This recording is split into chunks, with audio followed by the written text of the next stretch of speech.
Hey, are you thinking about moving to Tiny Township? And you want to learn more about what's going on, development, planning, just in general, what's happening in Tiny? Well, stick around because in this video, I'm going to go through a presentation that we had with the Township of Tiny. They do this yearly, usually near the end of the year, they do this update on what's happening in town, what's coming up, and here I am relaying that information over to you so you know everything that is happening in Tiny. If this is your first time on the channel and you want to learn everything there is to know about Tiny Township or the general area, make sure you subscribe and tap the bell for notifications. That way you'll be the first to know everything that's happening. My name is Kevin Da Silva and I'm a local real estate agent here with Royal LePage Locations North, and I get calls all the time for people just like you that are looking to make that lifestyle change and move to Tiny or the general area. Let that to you. Doesn't matter if that's next month, next year, or you just simply want to learn more. Reach out to me. All the ways you can do that are in the description box of this video, including a Zoom link where you can book a call on my calendar at a time that works for you. Now let's dive in and check out what's new in Tiny. All right. So a few high-level things about Tiny. It is a total area of 344 square kilometers and has a coastline running along Georgian Bay measuring 72 kilometers. In this 2021 census from StatsCan, Tiny's permanent population is approximately just under 13,000, but that does double to about 27,000 in the summertime. We all know that there's just a lot more people spending time at their cottages up for the summer and stuff like that. Few historic villages and settlement areas: Wybridge, Wyvale, Perkinsfield, and LaFontaine, and Township. So let me show you where those are on a map. So LaFontaine over here in this section over here, kind of like this is Tiny Beach's north now. As you pass Bomb Beach, it becomes the north side, so that's LaFontaine. You know, you got Wyvale right here, Wybridge right here, and then if you zoom in, there you go, right there. Was that all of them? Oh, and Perkinsfield. Can't forget about Perkinsfield. That's pretty much, Perkinsfield is very close to Bomb Beach in general. So you go, that's Bomb Beach right here. Just shoot up Bomb Beach Road and you're in the Perkinsfield village area right there. All right. So in the topics that the township covered, these are some of the topics that they covered.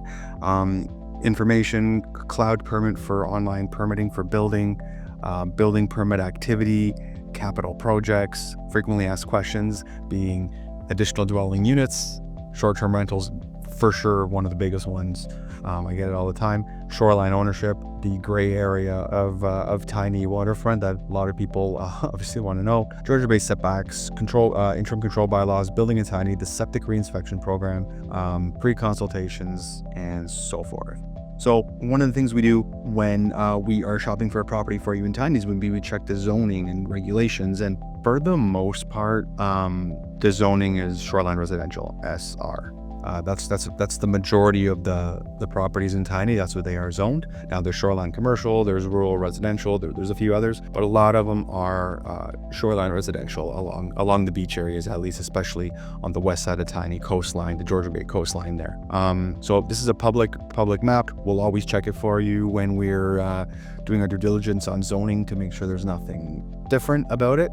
But it is a public map. If you just go to tiny.ca/zoning bylaw, basically you can get all the zoning right here, and basically you'll see what I'm talking about. All these SRs, that's shoreline residential.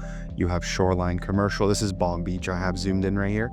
OS stands for open space, so like park space, open space. But as you can see, most of them are shoreline residential, shoreline residential, shoreline residential, shoreline commercial, and then yes, as you go inland a bit, you have rural, like open space, environmentally protected.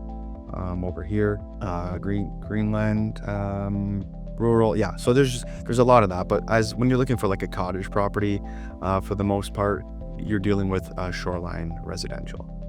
Okay, but it's a public. If you just literally go on Google, even if you don't go on the Tiny website, and just go on Google and put Tiny Township zoning map, it'll come up. Or I could do that for you, of course.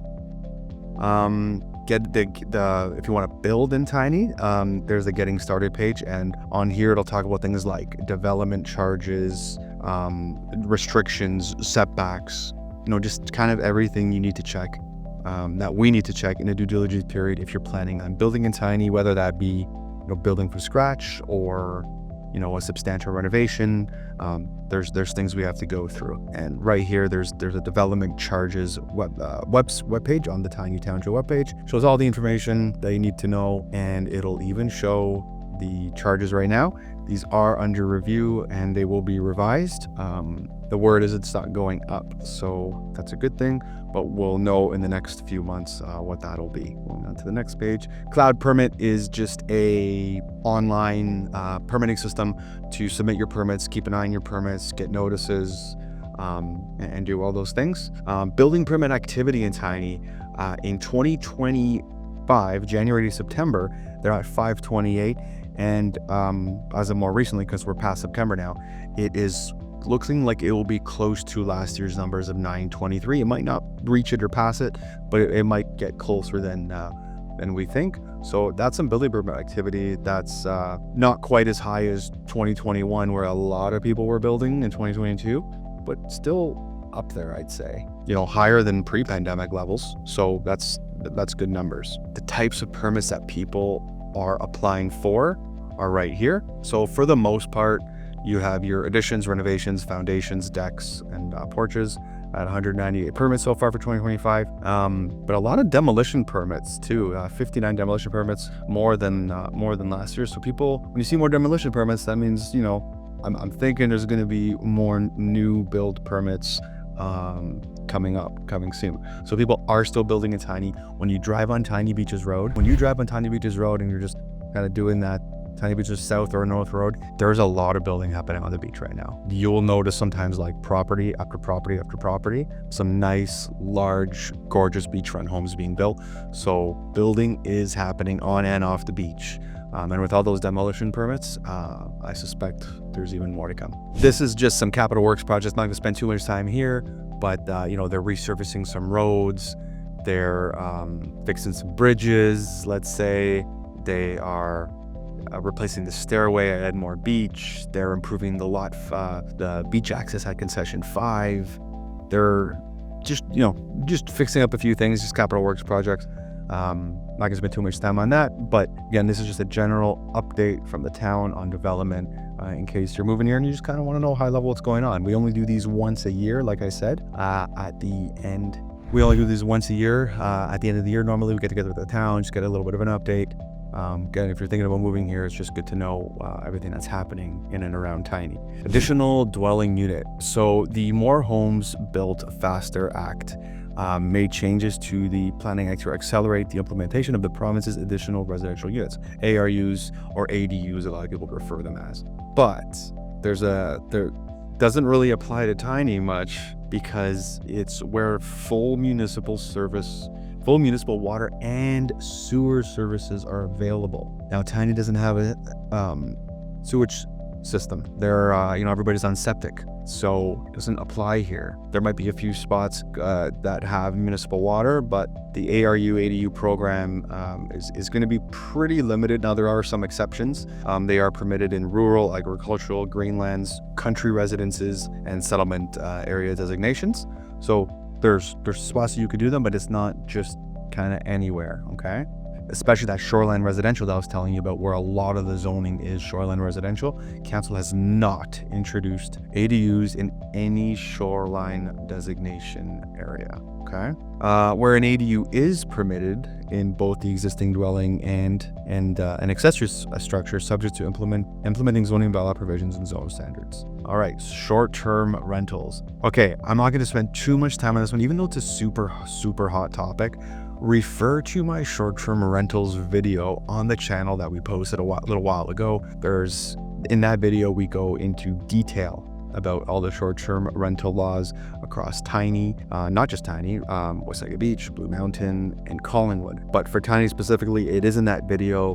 Refer to that video to get more in depth, but we'll talk a little bit high level about it here. Basically, back in 2022, they started regulating short-term rentals. Before it was a free-for-all, and now there's basically a licensing program, right? So there's some rules, some standards, some things that property owners have to abide by to obtain a license. It's based on renting of a full dwelling unit only, not partial, not bunkies, not basements, stuff like that. This is for short-term rental. okay? Under 28 days. It's funny, applications being accepted until a total of 300 applications have been received. This is an interesting one right here. I remember checking how many Airbnbs and VRBOs, short-term rentals, there were in Tiny in 2022, right before they passed this bylaw, and there was over 600. So honestly, I thought the 300 cap licenses was going to hit it right away, I thought. And here we are 3 years later, only 142 licenses out there. So it didn't get as saturated as we all thought it would. So there is lots of room for opportunities if you can, prepare your house properly, abide by the bylaws. You can have a successful short-term rental license. Beach ownership. Actually, let me go back to short-term rental license for a second. On the Township of Tiny website, there is all the short-term, if you just Google Tiny Township short-term rental licensing, there is a full page here that explains everything, applying for new license, supporting documents. Again, that other video on my channel does have more information on this. Let's go back to beach ownership, the other hard discussion point in Tiny Township. Every property on Georgian Bay in Tiny is different with regards to waterfront ownership rights. There are various scenarios, and those scenarios for ownership rights are private individual ownership to the water's edge, private communal ownership to the water's edge, township ownership to the water's edge, unknown ownership to the water's edge. Now, the easy answer where the township can advise if the beach is publicly owned are in the public easements, the ones that are clearly marked as an easement. Those are easy to find, right? But the problem is when it comes to, let me show you something. I'm going to pull up the zoning map. Is, not that this is a survey, so don't take this like a survey, but if there's for example, let's say this owner owns the water's edge and it's out here, and these don't. The problem becomes walking up and down the beach, setting up on different parts of the beach. So when backlot owners that live back here, let's say, go to an easement, and where do they set up? Are they setting up? It's hard, and that's not always marked properly, right? And they're setting up on on an owner's property where they own to the water's edge. Sometimes there's issues, a lot of the times there's not, but it is something to be super aware of, more for the backlot owners. And that's, a lot of my clients are backlot owners. They own 2 or 3 minutes away from the beach, a few blocks up from the beach, and they want to go enjoy the beach without being hassled. So most importantly, when we're looking at a property, we go walk the accesses, we talk to neighbors, we find out if there's any water. We try to find out, pulling some surveys and see what we can find, see who owns the water's edge there, and then we just go from there. But it's just a very big gray area in Tiny. Okay, Georgian Bay setbacks. So basically, the 100-year flood level is at the 178 meter elevation mark. Now, further to that, there's this current interim bylaw prohibiting the erection of any structure, fence, sign throughout the duration of this bylaw. This includes boathouses, retaining walls, patios, landscaping, even decks, shoreline alteration, anything in that 178 meter line. And the way you can find out if the property you're purchasing is in the 178 meter line is also very easy. Simcoe County has let me pull it up here. Simcoe County has a GIS map, and basically it shows you just go here and you put contour under the layers. Whoops, spelled that wrong. All right, so I got it checked off. And if you zoom in, you see the 178 mark right here, right? So I didn't mean to click on a property. I'm just clicking on anything here. But basically, you need to see if your property, your fence, your boathouse, like your deck, anything falls into the 178 mark. So these people are pretty clear, you could see, because the 178 mark's all the way out here. But let's say something like, over here. No, that's 180 actually. Let's say 178. That's all 178. This all looks good. Let's buy one. Okay, this house right here. So this is the 178 mark. I can't zoom in any more than that. But this is the 178 mark right here, you could see. And it runs right through this house. So any alteration to this house or their shoreline or their deck, it's prohibited right now until, it's not forever, it's until they can figure out how to review the zoning bylaw to accommodate for this type of situation. So something to be careful about, being in that 178 meter mark right now. If you're purchasing, that's more for shoreline. If you're purchasing directly beyond the beachfront. Building in Tiny, common question. Is this lot buildable? We have to be very careful on, it sounds like it's an easy question and an easy answer, and high level, the answers that I give are very similar to the town. We look at basically the zoning and the official plan and setbacks and lot coverages and all that stuff. And we look at the zoning bylaw. So let's say you want to build a house, and let's say you want to see the setback of, let's look at shoreline residential setback. Here, let me check it. Let me put this in a different way here. Shoreline SR setback. Let's see here. Shoreline. Where's the setbacks? Should we get in there? There we go. Oh no, that's what's allowed. Okay, your shoreline residential, we can look at what you're looking to build, what you're looking to do on this vacant lot, minimum lot frontage, minimum lot area, minimum required front yard, side yard, rear yard, maximum height of the dwellings. So we can go through all things like this to find out if it's quote unquote buildable, but it's not a hard yes or no, right? We still have to go to the town, the planning department, and go through the process. Septic. This is a very popular one here. Septics and wells and setbacks from septic and wells. You can't just put the house anywhere and put your septic anywhere and put your well anywhere. Okay, there are setbacks. So from any drilled well, it has to be at least 15 meters. You'll see here to the septic tank and the leaching bed, both. Okay, just like over here. This septic, any dug well, so that was drilled well, 15 meters. If it's a dug well, 30 meters away from a septic tank or a leaching bed, okay? 30 meters. So there's not just, and that's including if the septic systems or wells are on neighboring properties, not just within your own, right? So there's things to consider, right? It's not just a very straight up yes, no answer. It can be yes, no answer, which is just a lot of investigation and due diligence that goes along with that. That's all, okay? Properties for sewage, again, there's no sewers in Tiny. So for sewage, you have to use a septic system, minimum class 4 system. The difference between classes is very simple. This is the class 4 and 5. 5 is basically a holding tank. There's no leaching bed. It just holds your solids and liquids, basically, all household waste. And then class 4 has a leaching bed. It has there's a few different components to it. Most are class 4, I'd say, around here. 2 sources of potable water. Municipal water is only available in certain subdivisions. Other than that, it's pretty much private wells, drilled wells. Tiny Township is part of a septic reinspection program. They do this in areas and stages in different years. So you'll see here on the right side, areas that are inspected. They'll do this side in 2025, and then they'll kind of start again after they go through all these years. They'll start again at the 2024 marker here, and they'll do that in 2030 kind of thing, because if this takes us to 2029, this map. So that's just to have record of the septic. They do an inspection when you do a pump out, to have it on record. So I think it's well done. It gives us a good record of the septic when it was done. The condition of it, at least from a visual. So that's pretty good. Severances.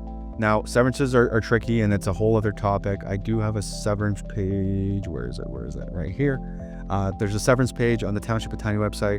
It's best to go through the planning applications pages to check that, because there's a lot involved with that, and a lot of the times it's likely not as easy as you think, or you might not be able to do what you think. Okay. You can't just, there's a lot of large parcels of farmland in Tiny. You can't just sever it and build a house. There's lots of restrictions in many cases. So just something to know. I'm not saying no, never, but a lot of the times it's just not as straightforward. So going through the planning application process, understanding everything would be the way to do it. And doing a pre-consultation basically, and meeting with them, then going through all the steps, the official plan, the zoning, the site plan control, and all that stuff. Development charges we kind of touched on, which would be right here. So right now, to build a single or a semi, it's about $10,000 in development charges, but that's under review right now, so stay tuned. Helpful resources, honestly, going to the town's website, just going Township of Tiny zoning map, Township of Tiny elevation map, Simcoe County elevation map, Township of Tiny short-term rental licensing program, or check out my video. Just Googling it, honestly. That's like, everything's on Google, right? So you'll find it. Or of course, we'll find it for you when you work with us, looking for your home or cottage in Tiny. This is part of the due diligence process that we go through, okay? And Well, that was high level about what's happening in Tiny for the end of 2025. I'm looking forward to 2026. Hope you found that valuable. It was high level, but again, it wasn't so much about real estate and numbers. But if you're considering moving to Tiny, you might want to know what's happening in terms of development in the area. And again, these happen once a year at the end of each year. I will be doing these. And yeah, I hope you found that valuable. Remember, if this is your first time on the channel and you want to learn everything there is to know about living in Tiny Township with the surrounding areas, make sure you subscribe and tap that bell for notifications to be the first to know everything that's happening here, and watch out for the next video. Until then, I'm looking forward to helping you make a smooth move to the Township of Tiny.